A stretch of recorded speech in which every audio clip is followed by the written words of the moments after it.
సంవత్సరాల తరబడి ఎన్ని మందులు వాడినా మీ మోకాల నొప్పులు తగ్గట్లేదా? ప్రాణ పెయిన్ క్లినిక్ లో అత్యాధునిక చికిత్స. నమస్తే, వెల్కమ్ టు సుమన్ టీవీ. నేను మీ సుమన్ టీవీ ఉషా.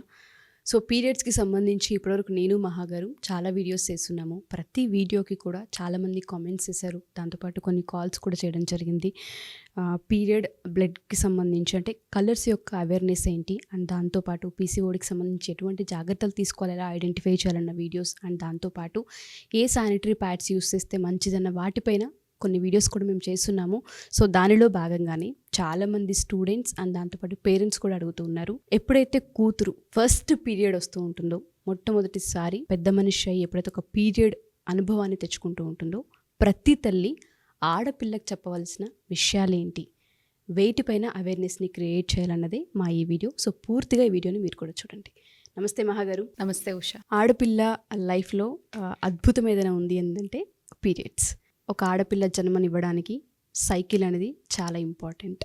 సో అదే సైకిల్ గురించి, పీరియడ్స్ గురించి తల్లి ఎటువంటి అవేర్నెస్ని ఫస్ట్ పీరియడ్ ఎప్పుడైతే ఆడపిల్ల చూస్తూ ఉంటుందో, అవును, తల్లి ఖచ్చితంగా ఎడ్యుకేట్ చేయాల్సింది వేటిపైన అండ్ ఏ విషయాలపైన అవేర్నెస్ని క్రియేట్ చేయాలి. మెన్సురేషన్ అన్నది ఫస్ట్ సైకిల్ అన్నది ఫేస్ ఆఫ్ ఎ ఉమెన్హుడ్.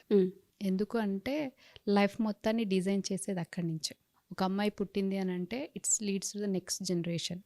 ఒక అమ్మాయిని ఎంత అపురూపంగా చూసుకుంటామో, బాడీలో వచ్చే చేంజెస్ కానీ, తను ఏ వయసులో తన శరీరం మార్పుల్లో కానీ, తను ఏ స్టేజ్ నుంచి ఏ స్టేజ్ వరకు అమ్మతనం వరకు వెళ్తుంది అన్నది చిన్నప్పటి నుంచే మనం అవేర్నెస్ క్రియేట్ చేయగలిగితే, అంటే మనం దీని పట్ల షైనెస్ ఉంటుంది. ఎలా ఎడ్యుకేట్ చేయగలం, అసలు ఫస్ట్ పీరియడ్ వచ్చేటప్పుడు ఒక బ్లాంక్ ఫేస్ తల్లి పిల్ల మధ్యలో ఉండకూడదు. అవును. సో ఇట్స్ షై కంటెంట్ అని, లేకపోతే తను ఎవరిని అడగాలన్న క్వశ్చన్ తన ఫేస్లో కానీ, ఏం చేయాలన్న క్వశ్చన్ తల్లిలో కానీ కనిపించకూడదు. ఈ క్వశ్చన్ ఎప్పుడైతే వచ్చిందో క్యూరియాసిటీ పెరుగుతుంది, ఎందుకు ఇది ఇలా జరుగుతుంది అన్నది డాటర్ సైడ్ నుంచి ఉంటే. అమ్మాయికి ఎప్పుడు పీరియడ్ స్టార్ట్ అవుతాయి అన్న క్వశ్చన్ మదర్ మైండ్లో స్టార్ట్ అవుతుంది. సో ఈ క్వశ్చన్స్కి, క్యూరియాసిటీకి ఫుల్ స్టాప్ పెట్టాలంటే there should be a mutual understanding between a daughter and the mother. అది ఉండాలి అని అంటే ఫస్ట్ నుంచి మన బేబీ అంటే డాటర్లో ఎప్పుడైతే ఫిజికల్ అపీరెన్స్లో చేంజెస్ వస్తుంటాయో, గ్రోత్ స్పర్ట్ అంటే ఎదుగుదల తర్వాతనేమో నెక్స్ట్గా చేంజింగ్ ఆఫ్ ద బడ్స్, ఏదైతే బ్రెస్ట్లో చేంజ్ వస్తుంటుందో, ప్యూబిక్ హెయిర్, అండర్ ఆర్మ్స్లో హెయిర్ చూడడం, ఇవన్నీ మనం ఎప్పుడైతే గమనిస్తున్నామో she is ready for the menarche. అంటే ఫస్ట్ పీరియడ్ రావడానికి తను రెడీ అవుతుందని ఒక తల్లి గుర్తించాల్సింది సైన్. ఈ సైన్స్ని గుర్తుపెట్టేటప్పుడు మనం ఈవెన్ ఎర్లీ ఏజెస్లో కూడా చూస్తుంటున్నాం. చాలా మనం వినేవి ఏంటి అంటే, మనం రావాల్సిన ఏజ్ ఏంటి అంటే యాక్చువల్గా 11 to 15 years. ఇప్పుడు అలా లేదు. ఎంత అడ్వాన్స్ అయిపోయామంటే 10, even 3rd class 4th class పిల్లలు కూడా వచ్చేస్తున్నాయి ఇప్పుడు. Because of the hormones, food and the social media ఎక్కువ ఇంటరాక్ట్ అవ్వడము, ఇలాంటి వల్ల ముందుకి వచ్చేస్తుంది పీరియడ్. రావాల్సిన ఏజ్ కన్నా ముందుగా వస్తుంది. ఈ ప్యూబర్టీ ఏజ్ ముందు జరిగిపోయినప్పుడు కూడా కొన్ని సైన్స్, ఇవే సైన్స్ అంటే పిట్యూటరీ గ్రంథి నుంచి విడుదల అవ్వాల్సిన హార్మోన్స్ ఏ ఏజ్లో అయితే రిలీజ్ అవ్వాలో ఆ హార్మోన్స్ ముందుగానే విడుదల అవ్వడం వల్ల బాడీ అప్పుడు ఏమన్నా హార్మోన్స్ రిలీజ్, ఏ రసాయన hormones is nothing but chemicals, which are the chemical messengers in our body. అవి రిలీజ్ అయినప్పుడు ఏమవుతుందంటే, ఓకే ఇది రిలీజ్ చేస్తుందంటే ద బాడీ ఈజ్ రెడీ అని సంకేతాలు పంపిస్తుంది అన్నమాట. ఇవన్నీ పిల్లలకి ఎలా ఎక్స్ప్లెయిన్ చేయగలము? సో వాళ్ళకి కూర్చోబెట్టేటప్పుడు ఎప్పుడైతే ఈ శరీరంలో మార్పులు పిల్లల్లో చూస్తుంటామో వాళ్ళతో ఒక ఇంట్రాక్షన్ చేయలేకపోతున్నాము అన్నప్పుడు కామిక్ బుక్స్ ఉంటాయి, యానిమేషన్స్ ఉంటాయి, వీడియోస్ ఉంటాయి. ఇలా చేసేటప్పుడు కొంతవరకు వాళ్ళకి డౌట్స్ చాలా డౌట్స్ వస్తాయి. అలాంటప్పుడు మనమే ప్రిపేర్ చేయాలి. ఓకే, ఎప్పుడైతే ఈ సైన్స్ చూస్తామో మనం మన బేబీని రెడీ చేయాలి. ఎలా రెడీ చేయాలని అంటే, సో ఇవి ఇలా మారుతున్నప్పుడు, అమ్మా నువ్వు పెద్దదానివి అవుతున్నావు అంటే అర్థం ఏంటి? It is that awareness create. ఇప్పుడు మెన్సురేషన్ సైకిల్ ఫస్ట్ పీరియడ్ వచ్చినప్పుడు ఒక ప్యాడ్ ఇచ్చేసి మార్చుకో, ఇలా పెట్టుకో అని చెప్పడం, that is not the right education. Okay, right information ఎప్పుడు ఎలా ఉండాలంటే తన మదర్హుడ్ వరకు క్యారీ చేయాలి ఆ ఇన్ఫర్మేషన్.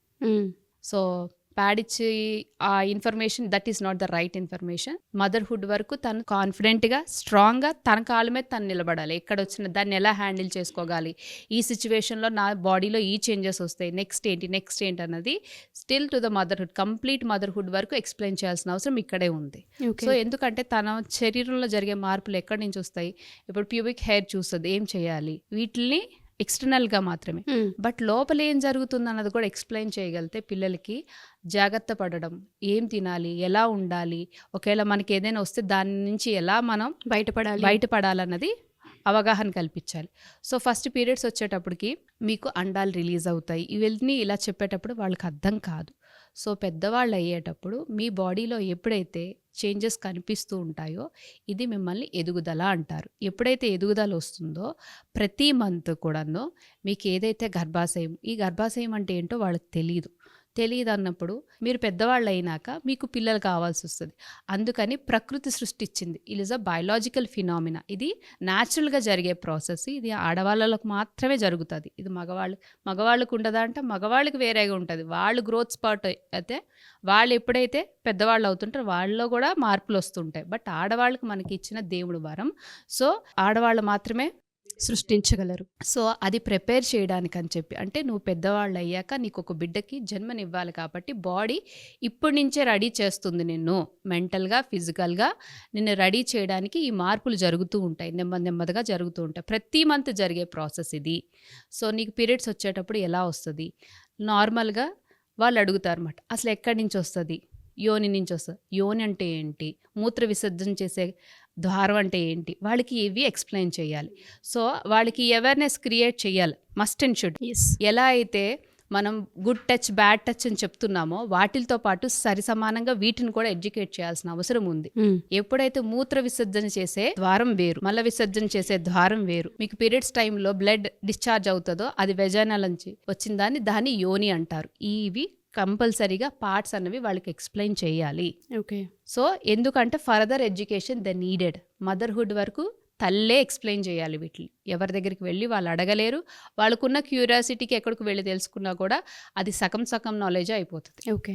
ఇలా వచ్చేటప్పుడు ఎప్పుడైతే బిడ్డను కనాలనుకుంటున్నామో అప్పుడు ఇవన్నీ కూడా ఒక పొదుగులా తయారు చేస్తుంది. అంటే ఈ గర్భాశయం అంతా పొదుగులా తయారు చేసి మీరు తినే ఏదైతే ఆహారం తీసుకుంటానో వాటికి కావాల్సిన పోషకాలన్నీ పెట్టి దాన్ని చక్కగా పొదుగులా తయారు చేస్తుంది.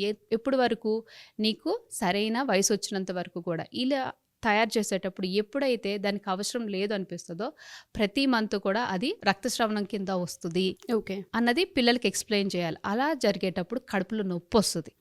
ఆ నొప్పి సాధారణం.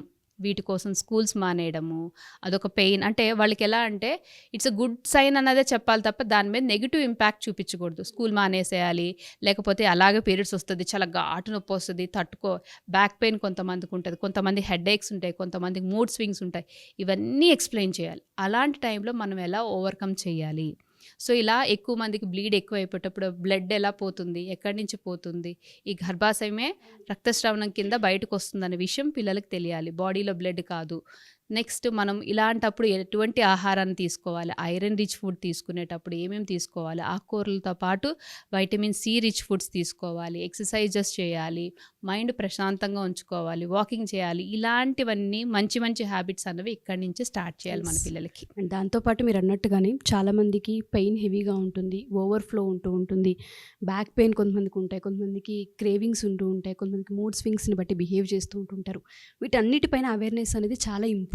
అండ్ ఇంకొకటి, పిల్లలకి ఆ టైంలో ఏంటి ఇవన్నీ కొత్తగా జరుగుతున్నాయి అనేది వాళ్ళు కన్ఫ్యూజన్లో ఉంటారు.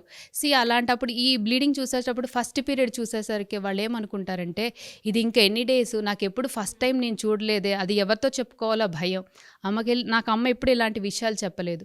అండ్ ఈవెన్ కామిక్స్ చూపించి, బుక్స్ చూపించి, యానిమేషన్ చూపించి ఏం నేర్పించినా కూడాను ఫస్ట్ మదర్ ఏవైతే తన పీరియడ్ స్టోరీ ఎప్పుడైతే షేర్ చేసుకోగలుగుతారో, ఎందుకంటే almost mother and daughter period story ఎప్పుడు ఒకలానే ఉంటుంది. ఎందుకంటే తనకి ఏవైతే అనుభవాలు ఉంటాయో తను ఎక్స్పీరియన్స్ చేస్తారు. నాకు ఇలా అవుతుందమ్మా, నాకు కూడా ఇలా అవుతుంది, ఏం కాదు ఇలా అంటే ఒక స్ట్రాంగ్ కాన్ఫిడెన్స్ ఇవ్వాలి తప్ప వాటి మీద నెగిటివ్ ఇంపాక్ట్ మాత్రం క్రియేట్ చేయకూడదు. ఇటువంటి ప్యాడ్ సెలెక్ట్ చేసుకోవాలి, ప్యాడ్స్కి ప్యాంటీన్ ఎలా పెట్టుకోవాలి, ఎన్ని అవర్స్కి వాష్ చేసుకోవాలి, ప్యాడ్ డిస్పోజ్ చేసేటప్పుడు ఎలా డిస్పోజ్ చేయాలి, అండ్ నెక్స్ట్ వాష్ చేసుకునేటప్పుడు వెజైనల్ వాషెస్ కానీ లేకపోతే దాన్ని డౌచ్ చేయడం అంటే సోప్స్ అవి పెట్టి వెజైనా వరకు వెళ్లకుండా చేంజ్ చేసుకునేటప్పుడు ప్యాంటీస్ ఎలా చేంజ్ చేసుకోవాలి, ఎన్ని ప్యాంటీస్ పెట్టుకోవాలి, హ్యాండ్ వాషెస్ ఎలా చేసుకోవాలి, వెజైనల్ ఏరియా మొత్తం ఎలా డ్రైగా పెట్టుకోవాలి, ఇవన్నీ అవేర్నెస్ క్రియేట్ చేయాల్సిన అవసరం తప్పకుండా ఉంది ఉషా. ప్రతి తల్లికి కూడాను. పీరియడ్కి వాళ్ళు అడుగుతారు అన్నమాట, నెక్స్ట్ సైకిల్ నాకు ఎప్పుడు, మళ్ళీ ఎలా కౌంట్ చేయాలి, అది కూడా ఇప్పుడే మనం నేర్పించాలి పిల్లలకి. ఇప్పుడు ఫర్ ఎగ్జాంపుల్ నీకు ఇప్పుడు 10th వచ్చింది, ఈ మంత్ 10th వచ్చింది, నెక్స్ట్ మంత్ మళ్ళీ 7th or 8th అంటే 28 days సైకిల్ నీది. ఈ డేట్ నుంచి ఈ డేట్కి నువ్వు క్యాల్కులేట్ చేసుకో, లేకపోతే క్యాలెండర్లో టిక్ పెట్టుకో. ఇట్ ఈస్ నాట్ 28 days, ఒక్కొక్క అమ్మాయికి ఒక్కొక్కలా ఉంటుంది, 30 days ఉంటాయి. ఇలాంటివి పీరియడ్ సైకిల్ ఎప్పుడైతే కౌంటింగ్ ఉంటుందో వాళ్ళకి అలర్ట్నెస్ వస్తుంది. నెక్స్ట్ టైం ఎప్పుడైనా బై మిస్టేక్ స్కూల్లో పీరియడ్ వస్తే బిఫోర్ 4 days నుంచే నా బ్యాగ్లోంచి ప్యాడ్ని క్యారీ చేయాలని నేర్చుకుంటాను. Exactly. And next disposing of the pad కూడా నేర్పించాలి. ఈవెన్ టాయిలెట్స్లో ఫ్లష్ చేయకూడదు, డైరెక్ట్గా అలా తీసుకెళ్ళి డస్ట్బిన్స్లో పడేయకూడదు. పేపర్తోని వ్రాప్ చేసి నీట్గా ఫోల్డ్ చేసి పెట్టవాలి. నెక్స్ట్ ఇంకొకటి క్లీనింగ్ ప్యాంటీస్ని కూడా పర్టికులర్గా ఆ పీరియడ్ ప్యాంటీస్ మాత్రమే పెట్టుకోండి. స్టెయిన్స్ చూసి దాన్ని అంటే కొంతమంది అన్హైజీన్గా ఫీల్ అవుతారు, అందుకని చెప్పేసి పీరియడ్ ప్యాంటీస్ అని సేఫ్గా వేరేగా పెట్టుకోండి. అండ్ ప్యాంటీ చేంజింగ్ కూడా ఒక్కొక్క రోజు మొత్తం ఒకటే ప్యాంటీ వాడతారు. ఇప్పుడు first day of the period అనుకోండి, ప్యాంటీ రోజు మొత్తానికి ఒకటే వాడతారు, అలా వద్దు. ప్యాడ్ ఎప్పుడైతే స్ట్రెయిన్స్ కనిపిస్తున్నాయో చేంజ్ ద ప్యాంటీ. ఓకే. ఇంకా ప్యాడ్స్ కూడా పెట్టుకునే విధానం నేర్పించాలి. అండ్ లేచి కూర్చునేటప్పుడు అది ఫస్ట్ పీరియడ్ కాబట్టి నాకు బ్యాగ్ ఎక్కడ అవుతుంది, స్ట్రెయిన్స్ ఎక్కడ అంటుతాయి, లేకపోతే టెన్షన్ ఉంటుంది ప్రతి ఫ్రెండ్స్ మీద. సో అలాంటప్పుడు మనం ఎప్పుడైనా 4 hours 6 hours నీకు ఎప్పుడైతే హెవీ ఫ్లో ఉందో యూ నీడ్ టు గో. ఎవరిని అడగాల్సిన అవసరం లేదు, ఇట్ ఈస్ మస్ట్ నీడెడ్. బయట ఉన్నావా, నీకు సేఫ్ అనిపించట్లేదు, immediately change the pant, throw it, అలా చెప్పాలి. అండ్ ట్యాంపూస్కి, ప్యాడ్స్కి, కప్స్కి ఇలా యూసేజ్, కప్స్ వరకు వెళ్ళొద్దు పిల్లలకి, ప్యాడ్స్ వరకు వెళ్ళండి. ఈవెన్ ఎకో ఫ్రెండ్లీ ప్యాడ్స్ ఉన్నాయి, ఈవెన్ క్లాత్ ప్యాడ్స్ కూడా ఇప్పుడు ఇంటి దగ్గర, ఈవెన్ కొంతమంది అఫోర్డబుల్ లేని వాళ్ళు క్లాత్ ప్యాడ్స్ కూడా యూజ్ చేయొచ్చు. వాటిని యూజ్ చేసేటప్పుడు ఎలా వాష్ చేయాలి, ఎలా అయితే సన్ డ్రై అన్నది కంపల్సరీ, ఎన్ని యూసేజెస్కి వాడాలి, ఇవన్నీ కంపల్సరీగా పిల్లలకి ఎడ్యుకేట్ చేయాల్సిన అవసరం తప్పకుండా ఉంది. సో ప్రతి తల్లి కూడా మా ఈ వీడియో కనుక చూస్తే కూతురికి సంబంధించి ఫస్ట్ పీరియడ్ ఎప్పుడైతే ఉంటుందో ఎటువంటి అవేర్నెస్ని క్రియేట్ చేయాలన్న బాధ్యత ఖచ్చితంగా ప్రతి తల్లిదండ్రులకు ఉండాల్సిన అవసరం ఉంది. ప్రతి తల్లి కూడా మహాగారు చెప్పిన విషయాలపైన అవేర్నెస్ని క్రియేట్ చేసుకోండి, మీ పిల్లలకి మీరే ఎడ్యుకేట్ చేయాల్సిన అవసరం. అండ్ ఎస్పెషల్లీ పీసీఓఎస్, పీసీఓడి, థైరాయిడ్కి సంబంధించిన సమస్యలు ఉన్నాయి, వాటిని రివర్స్ చేయాలనుకుంటున్నాం అనుకుంటే కనుక కంప్లీట్ డైట్ త్రూ రివర్స్ చేయొచ్చు. మహాగారి ఆధ్వర్యంలో ఖచ్చితంగా మీకు ఏ విధంగా చేయాలి, ఏ విధంగా ముందుకెళ్ళాలి, ఏ ఫుడ్ తీసుకోవాలి, ఏ విధంగా రివర్స్ చేయొచ్చు అన్న వాటిపైన పూర్తి అవగాహన కల్పిస్తూ ఉంటారు. ఎవరికైనా అపాయింట్మెంట్ కావాలి అనుకుంటే కింద స్క్రోల్ అవుతున్న కాంటాక్ట్ నెంబర్ని మీరు కాంటాక్ట్ చేయొచ్చు. థ్యాంక్ యూ మహాగారు, కంప్లీట్ ఒక మంచి ఎడ్యుకేషన్ ఇచ్చారు. థ్యాంక్ యూ అండి, thank you so much. Suman టీవీలో మీ పర్సనల్ అండ్ బిజినెస్ ప్రమోషన్స్ కోసం కింది నెంబర్కి కాంటాక్ట్ చేయండి.